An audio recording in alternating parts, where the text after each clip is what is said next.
Bonjour à tous, je vais vous présenter mon projet de fin de formation Angular Symfony, qui est un livre de recettes virtuelles. Tout d'abord, je vais vous faire une petite présentation personnelle, puis je vais vous parler du contexte de ce projet, les raisons et les choix liés à sa création, puis nous ferons une démonstration avant de conclure sur mon ressenti par rapport au projet et sur ses éventuelles évolutions. Je m'appelle Samantha Defailly, je travaillais auparavant en tant qu'assistante de régulation médicale au SAMU, et j'ai décidé de m'éloigner des urgences virtuelles et de me reconvertir dans le domaine du web. Au début de cette année, j'ai fait une première formation de 400 heures de développeur intégrateur à la 3W Academy, puis j'ai enchaîné sur cette formation Symfony Angular. Tout d'abord, pourquoi ce projet? À l'issue de cette formation, c'est l'occasion de faire le point sur toutes les compétences qui ont été apprises, de prendre un petit peu de recul et de réaliser qu'on peut faire énormément de choses. C'est aussi l'occasion de faire de la gestion de projet en autonomie et de réfléchir à l'organisation d'un projet dans un temps imparti. Et bien évidemment, c'est le moment parfait pour mettre à l'épreuve toutes nos nouvelles compétences. Alors, dans quel but ai-je créé ceci? Le besoin fondamental était assez simple: rassembler à un seul et même endroit toutes les recettes que l'on peut enregistrer sur différents sites internet, sur des livres de cuisine, les recettes de famille, etc. Ça permet de les rassembler sur un seul site. Contrairement à un site comme Marmiton, le but n'est pas d'avoir un site de partage de recettes entre les utilisateurs, mais simplement d'en faire une collection personnelle. Les utilisateurs du site n'ont donc accès qu'aux recettes qu'ils ont créées. Le site permet de trouver des recettes en les triant par catégorie ou en les cherchant par un titre. On peut donc en faire la création, l'édition et la suppression très simplement. Et enfin, le site s'accompagne d'un espace d'administration qui permet de gérer toutes les recettes, les catégories et tous les utilisateurs très simplement en cas de difficulté de la part des utilisateurs. Pour réaliser cet espace d'administration, j'ai construit le back-end en Symfony. Le point central du site, c'est son API REST qui a été créé à l'aide d'API Platform et qui permet donc de faire très simplement le lien entre l'utilisateur et les données sauvegardées. Chaque connexion se fait à l'aide de JSON Web Token qui s'assure systématiquement que la demande émane bien de l'utilisateur connecté sur le site.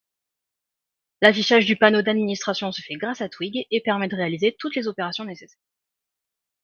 Du côté du front-end, il a été réalisé en Angular qui permet de faire des applications réactives. L'accès aux données se fait via des requêtes HTTP via l'API et la librairie RxJS a été d'une grande aide pour la récupération de ces données. Le front et le back ont été designés avec l'aide de templates Creative Team. Je vais maintenant vous faire une petite démonstration. Alors, on arrive sur le site, je suis Jane Doe, j'ai entendu parler de ce site et je vais m'inscrire.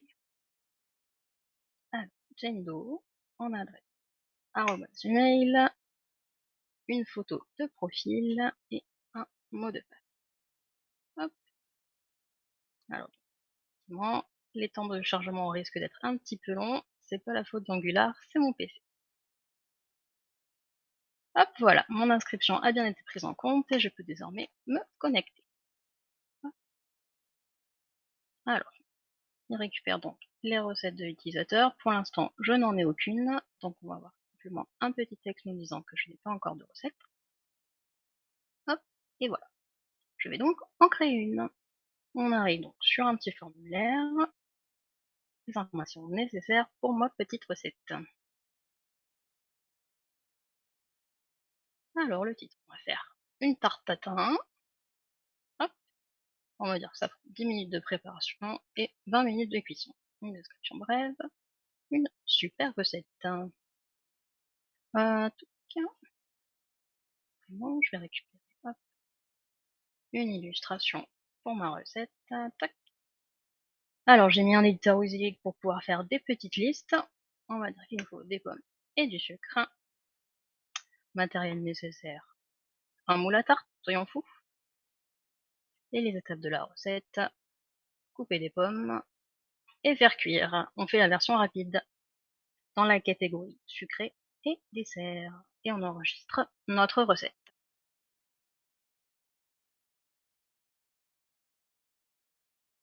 Donc on voit l'intérêt de notre super loader. Voilà, la recette a été enregistrée. On retourne donc sur notre page de toutes les recettes et on va pouvoir constater que la recette a été enregistrée. Et voilà. On va aller regarder le détail de la recette pour voir si on n'a pas fait d'erreur.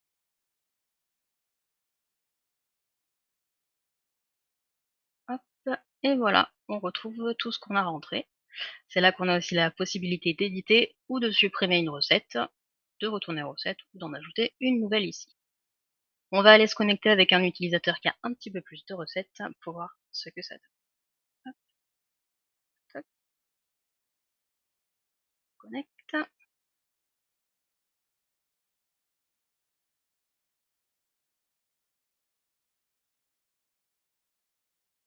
Et voilà, on arrive sur la page de recettes avec toutes nos recettes.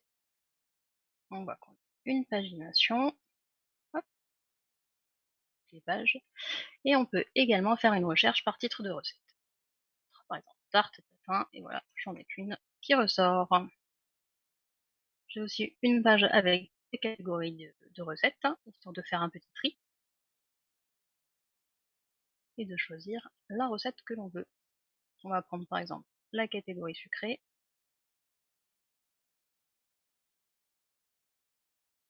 Et on va découvrir combien on a de recettes dans cette catégorie. On en a deux, voilà. L'utilisateur a aussi la possibilité d'éditer les quelques informations qui le concernent grâce à un petit formulaire.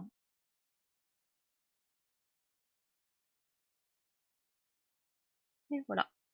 On va maintenant passer sur la partie admin, où seul l'administrateur peut se connecter.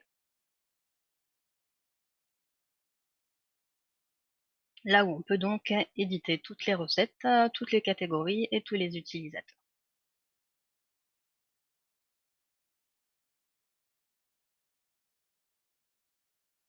Donc là, on arrive sur un dashboard avec un récapitulatif du nombre de recettes, du nombre de catégories et du nombre d'utilisateurs qui sont présents sur le site. Et c'est là qu'on peut donc en faire l'administration. On va aller voir par exemple la partie des utilisateurs, où on retrouve tout le listing de tous les utilisateurs présents sur le site. On va aller par exemple éditer un utilisateur, voir qu'on a le récapitulatif de toutes les informations et qu'on peut tout changer. On peut également le passer administrateur ou créer un nouveau rôle si besoin. Donc voilà, pour la recette, je vous en montre un dernier, vu la longueur. Et voilà, on a le listing de toutes les recettes, on peut voir le détail, l'éditer ou la supprimer.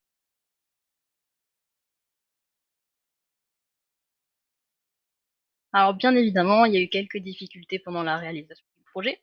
Tout d'abord, estimer le temps que chaque tâche prendrait a été particulièrement compliqué, c'était difficile de faire une bonne estimation, et surtout quand on rencontre des bugs et des problèmes, bien sûr. Mais ça a été très formateur pour la résolution des problèmes et la recherche des solutions.